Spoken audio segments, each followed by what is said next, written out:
He wasn't invited to the meeting. He didn't see the blueprints. And when he finally heard the whispers, it was too late. King Charles, recovering quietly and trying to hold together the shifting pieces of his monarchy, has reportedly been blindsided. And not by a foreign crisis or a media scandal, but by his own son. Behind palace walls, away from public view, a royal storm is brewing. One centered not on policy or protocol, but property. Prince William and Princess Catherine, the polished, carefully composed future of the monarchy, are allegedly preparing to leave their current home at Adelaide Cottage. But where they are planning to go, and what it means, has caused something Buckingham insiders are calling a full-blown royal rift. Their destination: Fort Belvedere. A sprawling, Gothic Revival mansion, tucked into a secluded corner of Windsor Great Park. A place laced with history, controversy, and the unmistakable echo of a king who gave it all up for love. Now, that place may become the command center of the next monarch. And Charles. According to insider reports, he's fuming. They didn't consult him, one palace aide whispered. He only heard about it after the surveyors had been seen on the grounds. It'll take millions to renovate. Charles sees it as an unnecessary extravagance. And perhaps more than that, a challenge. Because Fort Belvedere is no ordinary royal residence. It's the house where Edward VIII, the king who abdicated the throne in 1936 to marry American divorcee Wallis Simpson, once lived. It was inside those very walls that he signed the papers that changed the course of British royal history forever. A decision that still casts a long, cold shadow over the monarchy.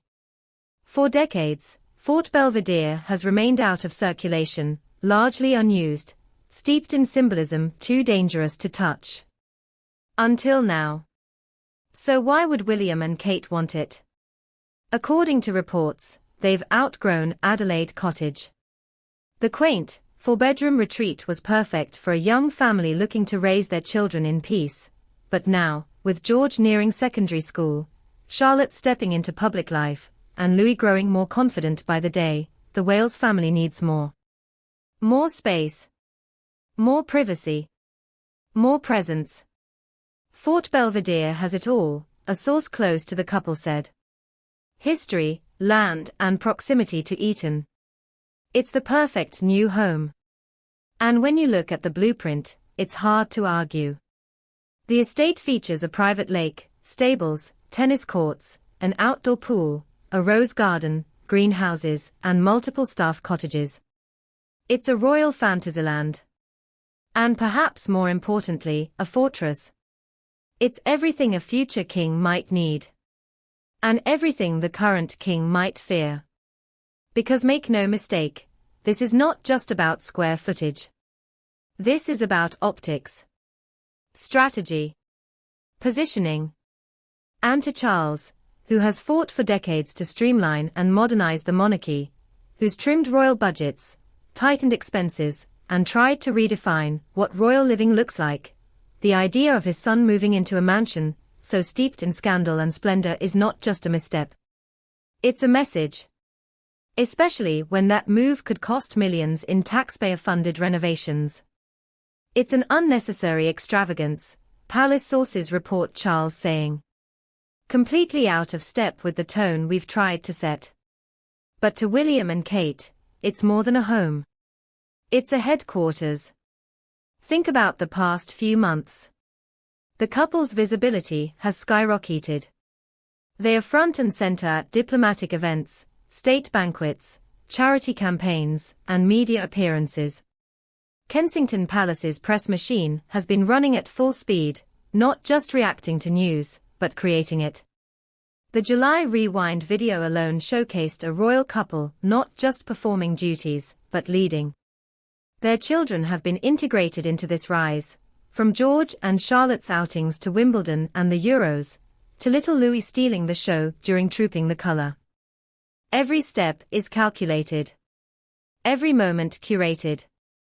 And now, Fort Belvedere may be the next chapter in that strategy.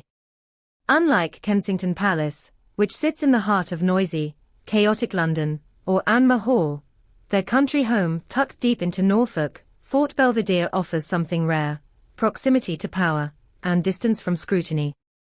It's close enough to Windsor Castle to allow frequent access to Charles, yet far enough to maintain independence.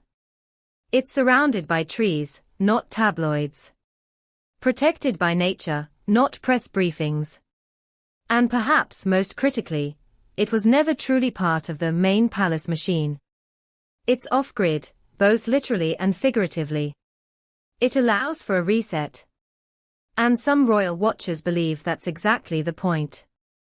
William and Kate are walking a tightrope, upholding tradition while modernizing the monarchy. They've branded themselves as the accessible royals.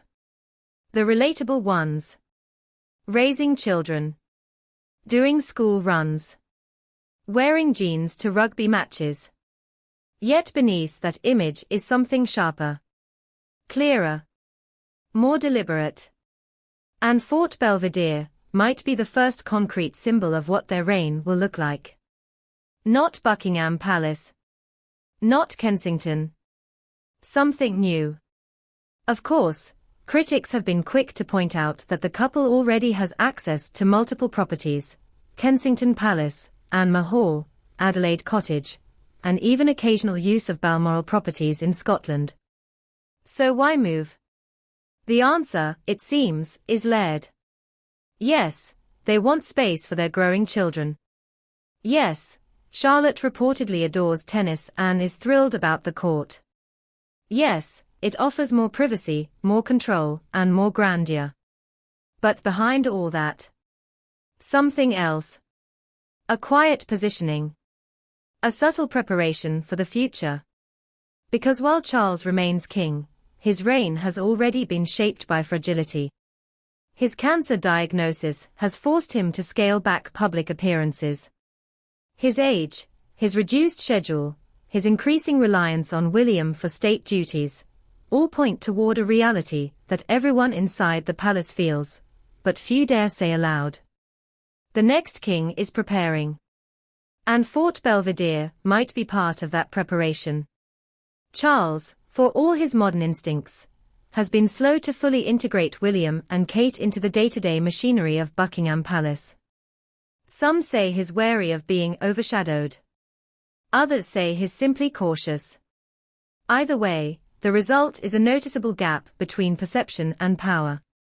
And William seems ready to bridge that gap, on his own terms. By moving to Fort Belvedere, he builds his own center of gravity.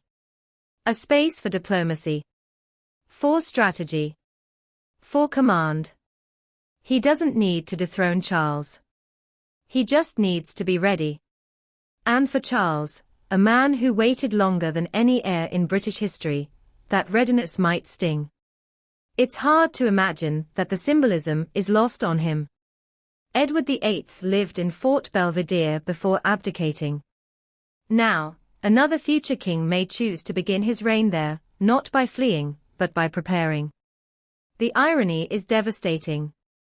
A residence once associated with scandal, now reborn as a center of stability. Or so the Wales's hope. But not everyone inside the palace agrees. There's concern, one aide told royal correspondent Rob Shutter. Fort Belvedere brings baggage. It's not just a house, it's a statement. And not all statements are wise. But the choice may already be made. Surveyors have been spotted on the property.